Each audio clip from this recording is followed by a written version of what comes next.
Hello guys, welcome back to my YouTube channel. As you can already see, today I have my sisters here. Let me know who you think looks like me the most, but let me introduce them on my own and they'll introduce themselves by themselves. So this is my twin sister. If you don't know now that I'm a twin. So this is my twin sister and this is our immediate younger sister. Even though a lot of people say this is supposed to be my twin, the darker version, but let me know what you think right down in the comment section. But welcome to my channel. So you know on this channel we talk about faith, family and relationships. So we'll just say today is basically family video, but again we're going to need relationship in it and all. But I just want to ask them some very few, 1 or 2 questions, and then we'll wrap this video up. So subsequently we might have another video if time permits.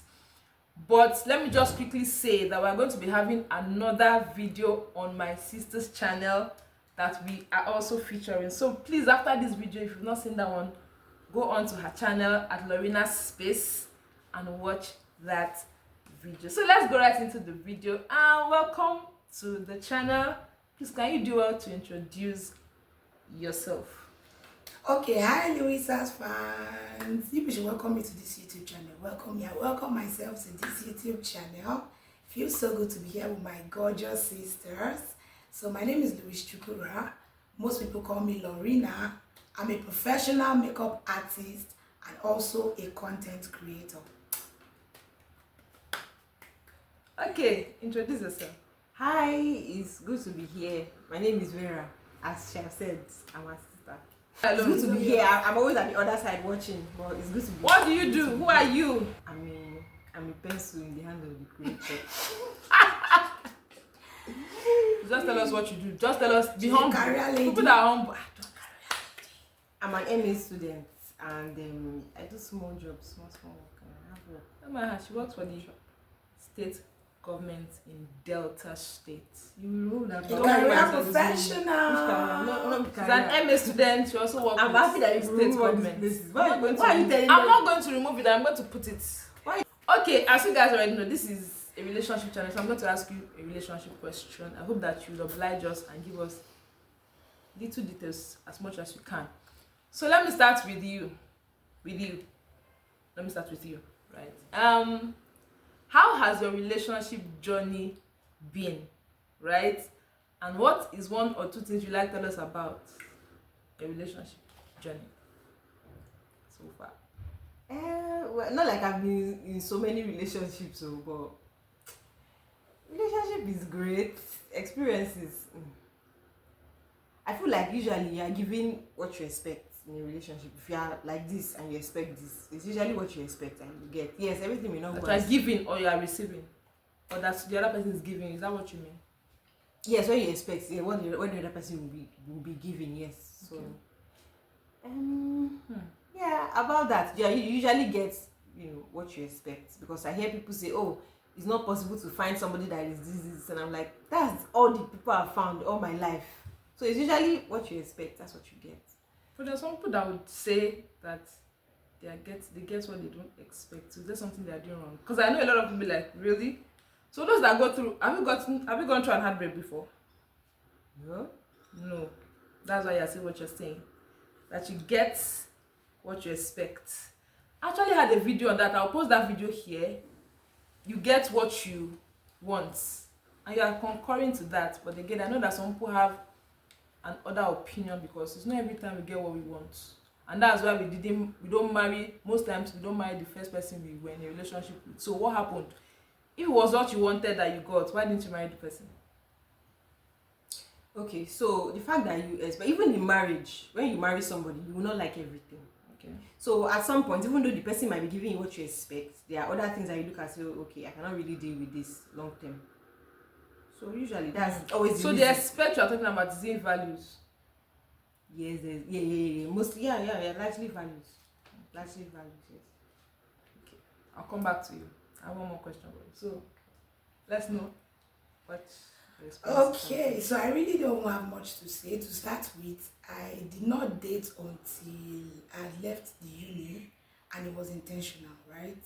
So my first relationship was the only relationship I had till now, and I'll tell you why. So the relationship was going well until I felt like the person I was in a relationship with was beginning to drift away from what we believed, I mean our faith. So he began to indulge in some things that I was like, oh, this is not godly, this is not scriptural, this is not what we believed. And I think that was where I knew that this was the end of this relationship, and that was it. Okay. Didn't it? Timothy. Timothy. Wow. Okay, so what was, you say you've never had a heartbreak. I'm sure you have also not had a heartbreak. I feel like this our family were too good to be true, but that's something for another day. What made your last relationship not to work?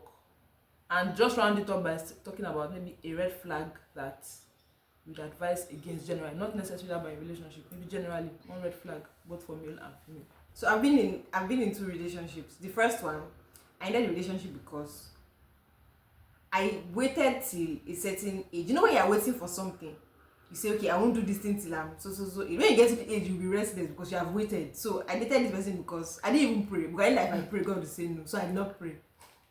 So when I said him, the person was very selfish. Not selfish, but with money and not no. Selfish that I'm always do this for me. You don't do anything for me. So yeah. So and I was in my final year then. So I wanted him to get me a book. I was like, oh, I'll send you the money. There's this place close to you. They sell French books. So let me buy a Webi. Of course, I'll pay for the Webi. I started grumbling. This one, I'm paying. You're not paying. You want just to appear there and buy the book. Put it in the vehicle. I was not.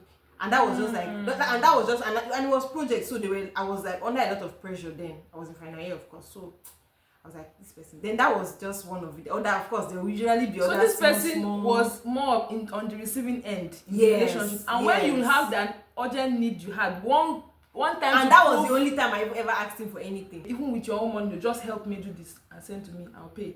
This person was not me. So is that the red flag I'm going to talk about? Or did you stop asking him to do anything for you because of how he reacted when you asked him? In fact, after he did that, I think the relationship didn't even last days after that. I was like, oh, okay, that's about it. This is like the smallest thing. You're buying the book. How much is book safe? I'm even paying you. I'm going to give you Webi. I'm going to give you. It's close to your house. You can even walk from your house to the place. It was like a French bookshop close to where he was. So people are not ready to give for you or sacrifice for you, basically.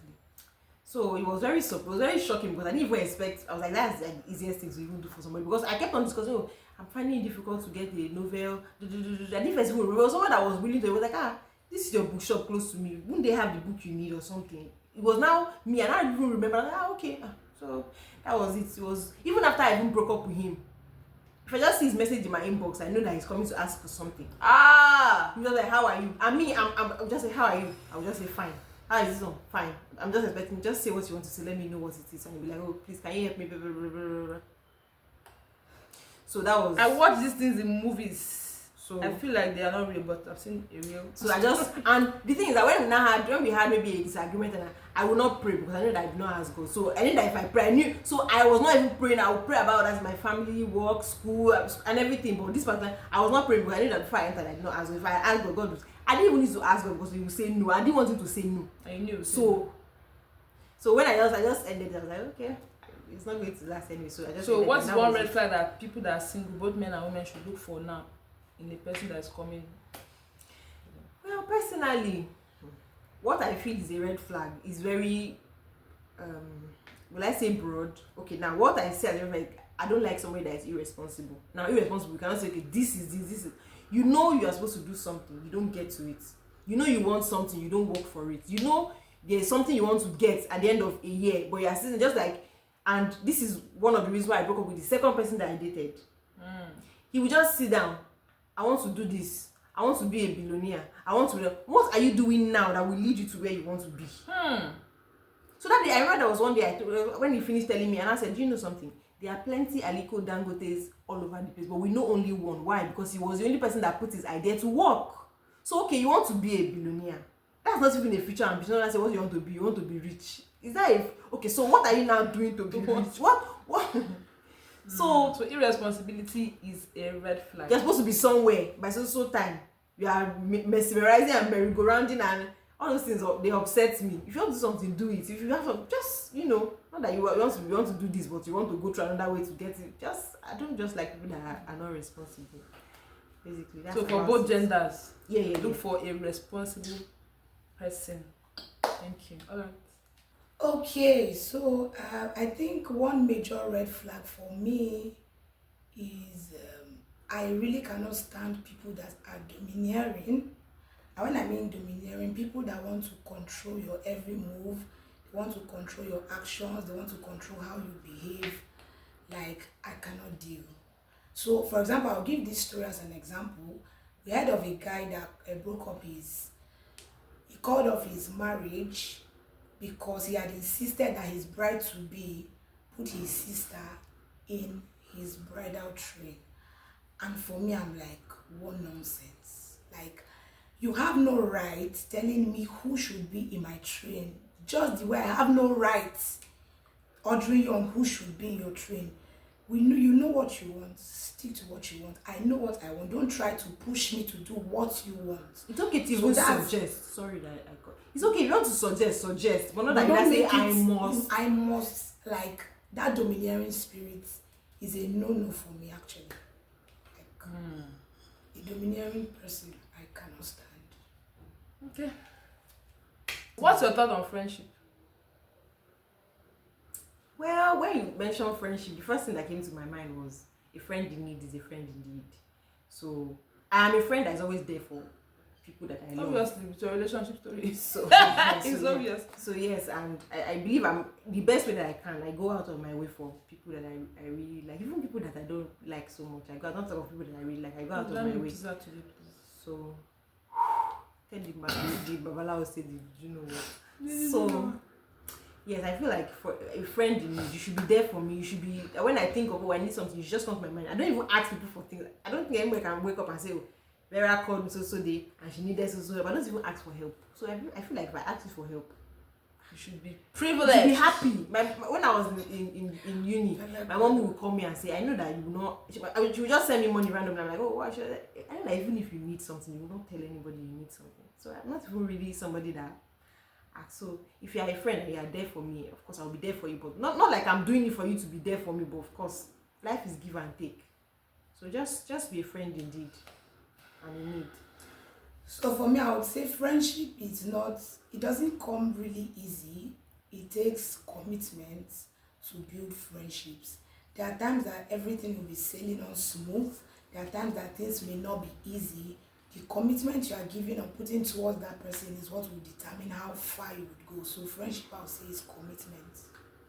Okay. Anyway, I think we have come to the end of this particular video. Thank you so much, guys, for watching. If you've gotten here, please let us know your thoughts on whatever was spoken here today. Please like this video. Please ensure that you share to a friend of yours. And if you've not subscribed, please consider subscribing because you will enjoy everything that comes out of this place. Don't forget to go watch the other video that we would also make on her channel at Lorina's Space. See you in our next one. Bye.